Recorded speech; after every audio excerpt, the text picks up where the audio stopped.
नबी का उम्मती पक्का जन्नती। क़यामत के दिन क्या हमारी सिफारिश हो जाएगी, क्या हम बख्शे जाएंगे या नहीं। अस्सलाम वालेकुम व रहमतुल्लाहि व बरकातुहू। नाज़रीन, सबसे पहले तो मैं माज़रत ख़्वाह हूँ कि बड़े अरसे के बाद जो है ना वो दोबारा से जो है ना किसी टॉपिक पे बात कर रहा हूँ। कुछ पर्सनल प्रॉब्लम थी, तो इस वजह से मैं जो है ना वो दोबारा कोई वीडियो नहीं कर सका, तो उसके लिए माज़रत चाहता हूँ। अभी इंशाल्लाह हम रेगुलर इसको शुरू करेंगे, और जो भी इश्यूज़ हैं, जो भी हमारे क्या मसाइल तो नहीं, हम कहते हैं, मैं तो हमेशा ये कहता हूँ कि मसाइल नहीं होते हैं, फ़ज़ाइल, अमाल, अकायद, ठीक है ना, उसके ऊपर हम बात करने की कोशिश करते हैं। और कुछ थोड़ी सी नाक़स सी तहकीक होती है जो मैं आपके सामने रखता हूँ। और हमारा हमेशा से जो है ना मौक़िफ़ रहा है अतीउल्लाह व अतीउर रसूल, इस्लाम इसी के अंदर ही है, इसके अलावा इस्लाम और कहीं नहीं है, ठीक है। इसमें आज का जो टॉपिक है वो है शफ़ाअत के मुतल्लिक़। जो लोग ये समझते हैं कि हमारी क़यामत वाले दिन शफ़ाअत हो जाएगी, सिफ़ारिश हो जाएगी और हम बख्शे जाएंगे, तो ये उसी टॉपिक के ऊपर है। इसके अंदर मैं थोड़ी सी आपको दो चार जो है ना वो जो मशहूर रवायात हैं वो भी बता देता हूँ, जो लोगों के अकायद हैं जो, और दूसरे मज़ाहब के अकायद इसी मुतल्लिक़ क्या है वो भी बताऊँगा, और यही अकीदा हमारे अंदर कहाँ से शिफ्ट हुआ वो भी बताऊँगा। अच्छा, इससे पहले मैं आपको एक चीज़ और बताता चलूँ कि बहुत सारे नौजवान ऐसे हैं आजकल, मैं बहुत सारी वीडियोस देख रहा हूँ कि वो सवाल करना शुरू हो गए हैं। ये अल्लाह का शुक्र है कि हमारे नौजवानों को जो है ना वो इतनी अवेयरनेस आई है कि वो मौलवियों के सामने सवाल करना शुरू हो गए कि भाई जो आप बयान कर रहे हैं वो उसका हवाला दें, उसको एक्सप्लेन करें, कहाँ से बात करें, कुरान ये कहता है, आप ये कह रहे हैं। तो ये बहुत अच्छा है, ठीक है। आप भी जो है वो थोड़ी सी तहकीक किया करें। जो हम आपको हवाले देते हैं उसके ऊपर आपने सिर्फ सुनना नहीं होता, उसको आपने घर में कुरान पढ़ा है, उसको खोलना है, जो मैंने हवाले आपको दिए हैं, ठीक है, उसको देखना है, स्टडी करना है। जब आपको समझ आ जाए कि यार हाँ ठीक है ये बात, तो फिर आपने उसको अपना भी लेना है, ठीक है। और फिर अगर कोई मौलवी आपको गुमराह करने की कोशिश कर रहा है या गलत बयानी कर रहा है या कुछ भी कर रहा है, तो आपने उससे हाथ खड़ा करना है और सवाल करना है कि भाई ये जो तुम बात कर रहे हो इसका हवाला दो, जबकि कुरान में तो ये लिखा हुआ है, तुम ये बात क्यों कर रहे हो, ठीक है। तो इस तरह से जो है ना वो मज़ीद आगे और लोगों को जो है ना अवेयरनेस आएगी, लोगों के अंदर हिम्मत पैदा होगी, क्योंकि लोग जो है ना मौलवियों को बस आमीन आमीन किए जा रहे हैं, ठीक है ना, कि जो मौलवी साहब ने कह दिया, जो आलम साहब ने कह दिया, हमने वही मानना है, ठीक है, जिसको इसको कहते हैं अंधी तकलीद करना, ठीक है। तो ये सही नहीं है। और इसी के साथ साथ बहुत सारे मैं तो जाहिल कहूँगा इन लोगों को, मौलवी जो इस तरह से मतलब करते हैं। और मैं हमेशा ही बात करता हूँ कि इस तरह के जो मौलवी हैं, आप इनको मतलब इनको इग्नोर करें, सुने भी ना इनको, ठीक है। और अगर सुनना भी है तो इनके सामने डट जाएं, कुरान लेके इनके सामने डट जाएंगे, भाई इस कुरान के से बाहर आपने नहीं जाना है, इस आयत से बाहर नहीं जाना है, बात को घुमाना नहीं है। आप छोटी सी बात पूछेंगे ना कि यार फलां जगह पे ये लिखा है, इसका जवाब दे दें, तो वो 1 मिनट की बात को वो आधा घंटा लगा देंगे।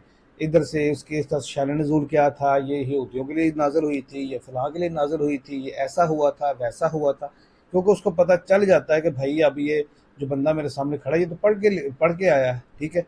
फिर ये ऊपर से ना तकब्बर में आ जाते हैं, ठीक है ना। वो मुझसे बात करने के लिए तुम्हारे पास इतना इल्म होना चाहिए, तुम्हारे पास ये होना चाहिए, ये ये लहजा किस मौलवी का है। बहुत सारे लोग जो है ना ये समझ रहे होंगे, क्योंकि बहुत से लोग जो है ना वो इस तरह के मौलवियों को सुनते रहते हैं। इन जैसे मौलवियों को ना मेरे हमेशा से एक मिसाल होती है जो मेरे को देता हूँ, ये होते हैं मद्दारी। मद्दारी जो होता है ना, मद्दारी जो मजमा लगाते हैं, आजकल तो खैर कम हो गए, पहले बहुत ज़्यादा होते थे। उनका एक तरीका वारदात होता था कि वो मजमा इकट्ठा करने के लिए पहले हाईलाइट के तौर पे एक शोशा छोड़ते थे कि फलां जगह पे फलां फलां पे ऐसा हुआ, ठीक है। वो इतना बड़ा शोशा होता था कि वो लोग जमा हो जाते थे उसको सुनने के लिए कि यार ये वाक़या सुनाएगा, हमें पता चलेगा कि आगे इसके क्या हुआ था। तो जब वो लोग जमा होना शुरू हो जाते हैं तो वो बात को बढ़ाते बढ़ाते बढ़ाते बढ़ाते बढ़ाते बढ़ाते उस वाक़े की तरफ वो आता ही नहीं है, ठीक है। वो वाक़या सिर्फ उसने वहाँ इकट्ठी करने के लिए जो है ना वो बयान किया होता है, वो हाईलाइट जो दिया होता है उसने टाइटल। बाद में वो सारी गुफ्तगू करने के बाद 15-20 मिनट आधे घंटे के बाद वो सांदे का तेल निकाल लेता है, ठीक है ना, और सांदे के तेल की तारीफें शुरू कर देगा, सांदे का तेल बेचना शुरू कर देता है। जो टॉपिक उसने शुरू किया था उस टॉपिक के ऊपर वो आता ही नहीं है, ठीक है। तो खैर बात बहुत ज़्यादा लंबी हो रही है। शफात, क़यामत के दिन क्या हमारी सिफारिश हो जाएगी, क्या हम बख्शे जाएंगे या नहीं। पहली बात, ये जो अकीदा है ये हमें हमारे अंदर ट्रांसफ़र हुआ है यहूदियों से क्रिश्चियन, क्रिश्चियनों से मुसलमानों के अंदर। आज भी आप देख लें, यहूदी और क्रिश्चियन ये कहते हैं कि मसीह अलैहिस्सलाम जो थे वो हमारे गुनाहों की खातिर सूली पे चढ़ गए, ठीक है ना, तो हम बख्शे हुए हैं, ठीक है। अगर भाई आप बख्शे हुए हैं तो फिर अब इबादत जो है ना वो छोड़ दें, आप क्यों कर रहे हैं। यही मुसलमानों के अंदर है कि मुसलमान ये कहते हैं कि नबी अलैहिस्सलाम ने दुआ की थी कि 3 हिस्से जो है ना वो उम्मत नबी अलैहिस्सलाम ने बख्शवा ली है, ठीक है, रो रो के दुआएं की हैं, तो 3 हिस्से उम्मत जो है ना वो बख्शवा ली है, 3 हिस्से उम्मत बख्शी हुई है, ठीक है। अच्छा, इसके अंदर 2-3 रवायात और भी आ जाती है। एक आती है अवैस करनी के मुतल्लिक, ठीक है, कि अवैस करनी कोई नबी अलैहिस्सलाम का आशिक था, प्यार करता था आपसे गायबाना, ठीक है, तो उसकी मुलाकात नहीं हो सकी आपसे, तो नबी अलैहिस्सलाम को इल्म हो गया कि मेरा फ़लाँ फ़लाँ जगह पे एक आशिक है। कहता कैसा बाज़ारी लफ्ज़ है यार, आशिक मैं क्या मतलब बोल रहा हूँ। एक बंदा है जो मुझसे बड़ा प्यार करता है, मुझे बड़ा चाहता है, तो ये वफ़ात के टाइम की बात हो रही है, तो जब मेरी वफ़ात हो जाए तो मेरा ये जुब्बा जो है वो अवैस करनी को दे देना आपने। तो वो चले जाते हैं अवैस करनी, वो एक पूछते हैं ये अवैस करनी यहाँ पे कौन है, कि अवैस करनी का पता कौन नहीं। एक मलंग सा बंदा है यहाँ, किसी खड्डों में पड़ा होगा, किसी में जो है ना वो गिरा पड़ा होगा, तो ढूंढते ढूंढते उसको जाते उससे पूछते हैं कि अवैस करनी तुम होंगे, ये अवैस करनी मैं हूँ। तो हमने कहा जी नबी अलैहिस्सलाम ने आपके लिए ये जुब्बा भेजा है। वो जुब्बे को क्या करता है कि वो जुब्बे को रख के उसके ऊपर सजदा करता है, सजदा करके अल्लाह से दुआ मांगता है कि ए अल्लाह मेरे नबी की सारी उम्मत को बख्श दे। गायब से आवाज़ आती है एक हिस्से उम्मत बख्शी गई। फिर कहता है कि या अल्लाह एक हिस्से नहीं सारी उम्मत। फिर आवाज़ आती है कि 2 हिस्से उम्मत बख्शी गई। फिर अवैस करने इल्तिजा करता है कि नहीं अल्लाह, मैं जुब्बा उस वक़्त पहनूँगा जब सारी उम्मत बख्शी जाएगी। फिर आवाज़ आती है कि 3 हिस्से उम्मत जो है ना वो बख्शी गई। अब ये वाक़या यहाँ तक है, 3 हिस्से उम्मत वाला। जहाँ पे अच्छा सोचने की बात यहाँ पर ये है, जहाँ पे वो ज़िद कर रहा था कि मैं जुब्बा तब पहनूँगा जब पूरी उम्मत बख्शी जाएगी। तो फिर 3 हिस्से उम्मत बख्शवा के उसने जुब्बा पहनना है या नहीं पहनना, इसके आगे वाक़या बयान किया ही नहीं गया। क्योंकि ये 3 हिस्से का जो उम्मत का है ना, ये चलता ही आ रहा है नबी अलैहिस्सलाम से भी। अच्छा, बीबी फातिमा का ज़िक्र भी है इसके अंदर कि बीबी फातिमा ने भी 3 हिस्से उम्मत बख्शवाई हुई है, और अवैस करनी का भी। अच्छा, 3 वाक़यात ये हो गए।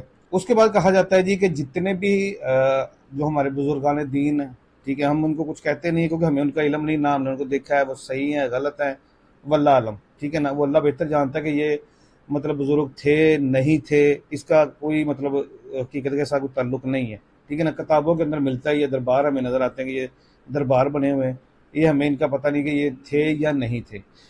इनके बारे में ये कहा जाता है कि हमारे जो ये बुजुर्गान दीन है, ये वलीउल्लाह है, ये हमें क़यामत वाले दिन बख्शवाएंगे।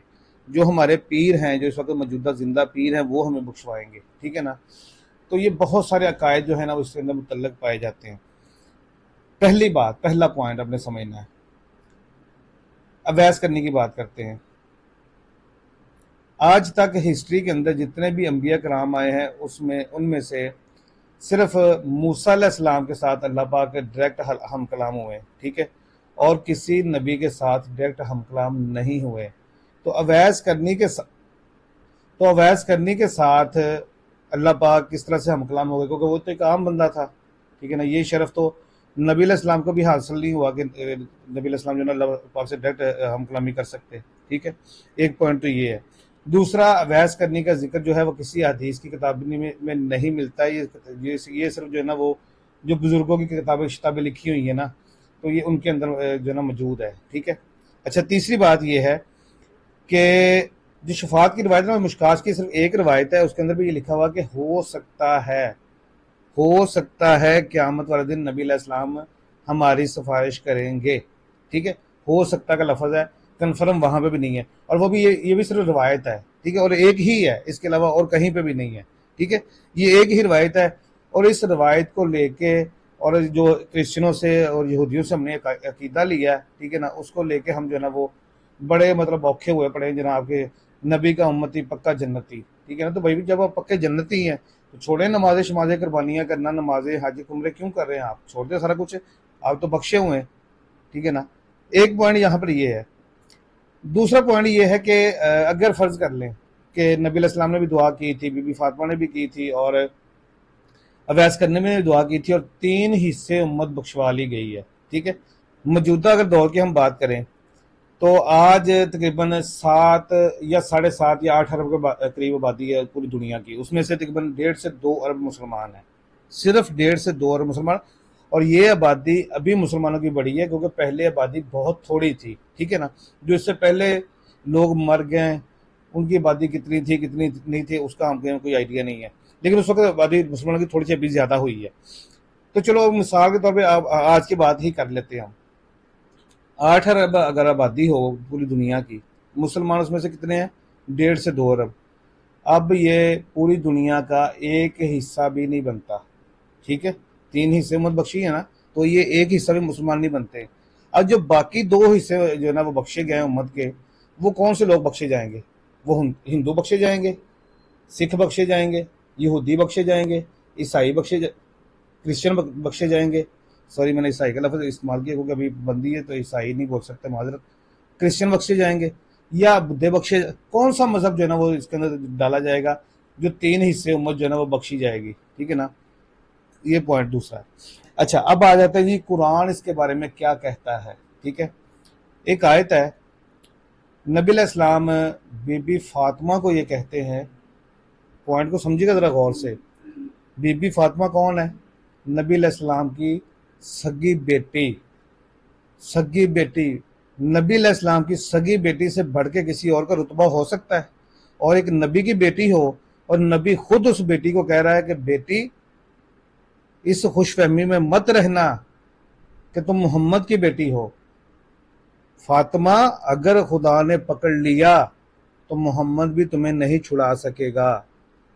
अल्फाजों पे गौर करें, नबी अपनी बेटी से कह रहा है कि मेरे अंदर इतनी ताकत नहीं है, या मेरी कोई इतनी वो नहीं है कि मैं अल्लाह से कहूँ कि या अल्लाह ये मेरी बेटी इसने गुनाह किया तो इसको छोड़ दे। नाउज़ुबिल्लाह, हम ये नहीं कहते गुनाह किया, लेकिन मिसाल बयान की गई है।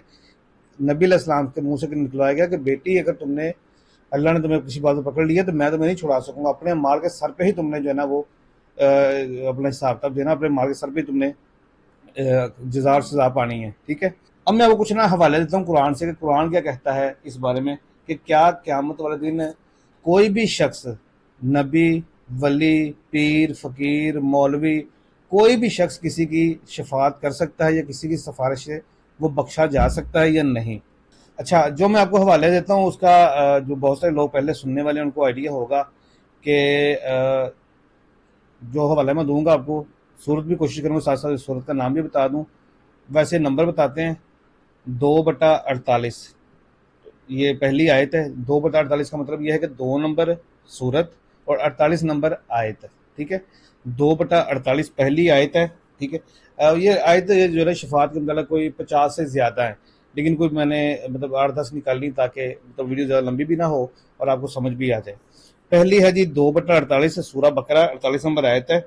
और इस दिन से डरो जब कोई किसी के कुछ काम ना आएगा और ना किसी की शफायत हमायत मंजूर की जाएगी और ना किसी से किसी तरह का बदला कबूल किया जाएगा और ना वो किसी दूसरे की मदद हासिल कर सकेंगे। वाज़ेह तौर पर लिखा है, न शफात न हमायत, दोनों काम नहीं आएंगी। और ना ही आप ये होगा कि मैं ये कह दूं कि ये मेरा फलाना बंदा है, मेरा अजीज है, मेरा बेटा, मेरी बेटी है, मेरा बाप है, मेरी माँ है, तो मेरी ये नेकी इसके खाते में डाल दें तो इसको जो है ना वो बख्श दी जाए, मुझे जन्नत। ऐसा भी नहीं होगा। अल्लाह पाक कहते हैं कि जिसने जो किया है उसको उसके अमाल का पूरा पूरा बदला दिया जाएगा। किसी के साथ रत्ती बराबर भी फ़र्क नहीं किया जाएगा, ज़्यादती नहीं की जाएगी। दूसरा हवाला है जी, ये सूरह अल-अराफ है 7/53। क्या ये लोग इस किताब से इनकार के अंजाम के मुंतज़िर हैं? जिस दिन वो अंजाम वाक़या हो जाएगा तो जो लोग इस किताब को दुनिया में भूले हुए थे, वो बोल उठेंगे कि बेशक हमारे रब के रसूल हक लेकर आए थे। आज हमारी शफात करने वाले कहाँ हैं कि आज हमारी शफात करें या हम दुनिया में फिर लुटा दिए जाएं। और जो अमल और जो क़ीदा हमारा पहले था, इनके अलावा सही अमल करें। बेशक इन लोगों ने अपना नुकसान किया और जो कुछ वो ये मन घड़त अमलो अकायद रखते थे वो इनके लिए सब बेफायदा रहेंगे। एक आयत मैं आपको सुनाऊंगा अभी थोड़ी देर में, मुझे याद आ गई है। क़यामत वाले दिन यही लोग, अल्लाह पाक पूछेगा कि वो किधर हैं आपके वो रहनुमा, वो सिफारशी जिनको तुम कहते थे ये हमें बख्शवा देंगे और फलां फलां फलां हमारे पीर मुल्ला, किधर हैं वो? तो ये लोग कहेंगे कि ऐ अल्लाह, वो हमसे कहीं खो गए हैं, वो हमसे कहीं खो गए हैं, वो हमें नहीं मिल रहे। ऐ अल्लाह, इनको दुगना अजाब दे, इन्होंने हमें तुम्हारे रास्ते से जो है ना वो गुमराह किया था। ये इनके अपने यही अवाम, यही उम्मत जो है वो यही लोग जो हैं वो अपनी पीरों फकीरों और उलमा के कलाम बदुआ करेंगे, अल्लाह से दुआ करेंगे कि या अल्लाह इनको दुगना अजाब दे। जिनको आज ये लोग समझते नहीं हमारी सिफारिश करेंगे, यही लोग इनके खिलाफ जो है ना वो अल्लाह से दुआ करेंगे, या अल्लाह इनको दुगना अजाब दे, इन्होंने हमें गुमराह किया था तुम्हारे रास्ते से। अच्छा जी, अगला हवाला है जी, सूरत आहा है 20/110। इस रोज लोग एक पुकारने वाले के पीछे चलेंगे और इससे हट ना सकेंगे, और अल्लाह के सामने आवाजें पस्त हो जाएंगी, तो तुम पस्त आवाजों के सिवा कोई आवाज ना सुनोगे। इस रोज कोई शफाअत कुछ फायदा ना देगी मगर वही अमाल जिनका हुक्म अल्लाह ने दिया हो और इसकी बात को पसंद फरमाए। जो अमाल इनके आगे पहुंचे और जो कुछ असरात इनके पीछे हैं वो सब कुछ जानता है, और वो कलाम करने वाले अपने इल्म से अल्लाह के इल्म पर कुछ इजाफा नहीं कर सकते, और इस जिंदा व कायमो हस्ती के रूबरू चेहरे नीचे हो जाएंगे। और जिसने जुल्म शिरक का बोझ उठाया वो नामराद होगा, और जो नेक काम करेगा और मोमिन भी होगा तो इसको ना जुल्म का खौफ होगा ना किसी नुकसान का। अगला हवाला जी 28/61। भला जिस शख्स ने हमसे बेहतर वादा किया और इसने इसे हासिल कर लिया, तो क्या वो इस शख्स जैसा है जिसको हमने दुनिया की जिंदगी में आसूदा किया, फिर वो क्यामत के रोज इन लोगों में हो जो हिसाब के लिए हाजिर किए जाएं। और जिस रोज अल्लाह इनको पुकारेगा पुकारेगा और कहेगा कि मेरे वो शरीक कहाँ हैं जिनका तुम दावा करते थे, तो वो शरीक जिन पर हुज्जत पूरी हो चुकी होगी वो कहेंगे कि हमारे परवरदिगार, ये वो लोग हैं जिन्होंने हमें गुमराह किया था, और जिस तरह हम खुद गुमराह हुए थे इसी तरह इनको गुमराह किया था। अब हम इनसे बरियो जिम्मा होकर तेरी तरफ रुजू करते हैं, ये हमारी इबादत नहीं करते थे। जब अल्लाह ताला पूछेगा ना कि वो तुम्हारे शरीक किधर हैं जिनका तुम दावा करते थे, तो वो पीर फकीर भी मुकर जाएंगे, वो मौलवी भी मुकर जाएंगे, जिनको वलीउल्लाह तुम कहते हैं ना हमारे सिफारशी, वो भी मुकर जाएंगे। वो कहेंगे कि या अल्लाह, हमने तो इनको नहीं कहा था कि हमारी बात करो, हमने तो इनको नहीं कहा था कि हमारे पीछे चलो, ये भी मुकर जाएंगे। अगला हवाला है जी 36/23 नंबर आयत है, सूरह यासीन है ये। क्या मैं इस अल्लाह को छोड़कर गैरुल्लाह को बाइख्तियार समझूं? अगर अल्लाह मेरे हक में नुकसान करना चाहे तो इन हस्तियों की शफाअत मुझे कुछ फायदा ना दे सकेगी और ना वह मुझे अजाब से छुड़ा सकेंगे, तब तो मैं सरीही गुमराही में होऊंगा। अगला हवाला है जी 43/46। अगला हवाला है 43/86। और जिनको ये लोग अल्लाह के साथ पुकारते हैं वो शफाअत का कुछ इख्तियार नहीं रखते सवाए ये कि हक बात की गवाही दें और इसका इल्म भी रखते हों। और अगर तुम इनसे पूछो कि इनको किसने पैदा किया है तो कह देंगे कि अल्लाह ने, तो फिर ये कहाँ बह के फिरते हैं। अगला हवाला है जी 68/40। इनसे पूछो कि तुम में से इनका कौन जामिन है, क्या इनके जामिन इनके शरीक हैं? अगर ये सच्चे हैं तो अपने खुद साख्ता शरीकों को सामने लाएं। जिस दिन सख्त घबराहट तारी होगी और ये लोग सजदे के लिए बुलाए जाएंगे तो वो सजदा ना कर सकेंगे, क्योंकि इनकी आंखें खौफजदा होंगी और इन पर जिल्लत छा रही होगी। हालांकि दुनिया में सजदे के लिए बुलाए जाते थे, जबकि सही सालम थे तो इनकारी करते थे। बस इस कलाम के जुटलाने वालों का मामला मुझ पर छोड़ दो, हम इनको आहिस्ता आहिस्ता ऐसे तरीके से पकड़ेंगे कि इनको खबर भी ना होगी, और मैं इनको मोहलत दिए जाता हूँ, मेरी तदबीर पायदार है। और आखिरी हवाला है जी 72/19 सूरह जिन है ये। और जब भी अल्लाह का बंदा मोहम्मद इसकी इबादत के लिए खड़ा होता है तो मुशरिक चाहते हैं कि इन पर टूट पड़े। कह दो कि मैं तो सिर्फ अपने रब ही को पुकारता हूँ और किसी को इसके इख्तियार में शरीक नहीं बनाता। ये भी कह दो कि मैं तो तुम्हारे हक में नफा और नुकसान का कुछ इख्तियार नहीं रखता, लिहाजा मुझे मत पुकारो। ये भी बता दो कि अल्लाह की पकड़ से मुझे कोई पनाह नहीं दे सकता और मैं खुद इसके सिवा कहीं जाए पनाह नहीं देखता। ये इतना बड़ा हवाला है, जैसे मैंने आपको बीबी फातिमा वाली एक आयत सुनाई है, उसका हवाला भी मैं इंशाल्लाह मेंशन कर दूंगा। अभी ये निकाली मैंने कुछ आयत। नबी अलैहिस्सलाम खुद फरमा रहे हैं कि मैं किसी किस्म का कोई इख्तियार नहीं रखता तुम्हारे, ना फ़ायदा कर सकता हूँ ना तुम्हारा नुकसान कर सकता हूँ। ठीक, 8 से 10 आयात मैंने आपको सुनाई है जिनसे ये साबित होता है कि क़यामत वाले दिन हर बंदे ने अपने अमाल का बदला खुद देना है। जो उसने अमाल अच्छे किए होंगे उसका उसको पूरा पूरा बदला मिलेगा, और कोई भी किसी की शफाअत नहीं कर सकेगा। किसी को इजाज़त नहीं होगी कि अल्लाह पाक के सामने खड़ा होकर ये कह दे कि या अल्लाह ये मेरा फलाना है, ये मेरा फलाना है, इसकी सिफारिश कर दे कि इसको बख्श दो। क़यामत वाले दिन अल्लाह के सामने किसी को बोलने की, शफाअत करने की इजाज़त नहीं होगी, ना जुर्रत होगी। और 2-3 पॉइंट आपने समझने इस मामले के अंदर। पहला पॉइंट, नबी अलैहिस्सलाम क्या कह रहे हैं कि मैं कुछ इख्तियार नहीं रखता, मेरा कोई इख्तियार नहीं है। नंबर 2, अल्लाह पूछेगा कि वो किधर है तुम्हारे वो पीर फ़कीर वली किधर हैं जिनके तुम बात करते थे, जो जिनको तुम ये समझते थे हमें बख्शवा देंगे हमें। तो यही लोग इनके खिलाफ बद्दुआ करेंगे कि या अल्लाह वो हमसे खो गए, ठीक है, इनको दुगना अज़ाब दे। फिर वो पीर फ़कीर खुद ही कहेंगे या अल्लाह हमने तो इनको नहीं बोला था हमारे जो ना वो इबादत करें या हमें पुकारे या हमें ये समझे, ये तो खुद ही अपनी तरफ से जो ना बना के बैठ गए थे, हमें तो इसका इल्म भी नहीं है। ठीक है ना। तो शफात वाला जो अकीदा है ये इंतहाई मतलब गलत अकीदा है। ठीक है, शफात किसी की नहीं होनी है। अगर शफात होनी होती, 3 हिस्से उम्मत बख्शी गई होती, तो फिर हमें इबादतें करने की ज़रूरत ही नहीं है। हम नमाज़ें पढ़ें ना, हम रोज़े रखें, कुर्बानियाँ, हज, उम्रे क्यों कर रहे हैं हम? सुकून से बैठे भी, मतलब 3 हिस्से उम्मत बख्शी हुई है, हमने भी बख्शे जाना है। यही अकीदा तो उनका भी है, जैसे मैंने पहले बताया, यहूदियों का और क्रिश्चियनों का भी। तो ये बात मैं आपको हमेशा बताता हूँ कि जो अकीदा जो अमल किसी गैर मुस्लिम के अंदर होगा ना, वो इस्लाम में, वो मुसलमानों के अंदर नहीं हो सकता। ये बड़ा पक्का पॉइंट है। और इसी के साथ साथ एक और चीज़, बहुत सारे लोग ये समझते हैं कि जिसने जितना गुनाह किया ना उसको उतनी सज़ा मिलेगी और क़यामत वाले दिन वो बाद में जो है ना सज़ा भुगत के अपनी तो जन्नत में चला जाएगा। ऐसा भी नहीं होगा। कुरान ये कहता है कि जिनको जहन्नम में डाल दिया गया वो हमेशा हमेशा जहन्नम में ही रहेंगे। ठीक है, मैंने छोटी सी आयत आपको सुना दी एक, इसके ऊपर भी एक अलग वीडियो बना दूंगा मैं, उसके पूरे हवाला जात इंशाल्लाह आपको दूंगा। तो अगर आपको ये वीडियो पसंद आए, ठीक है, तो उसको शेयर करना लाजमी।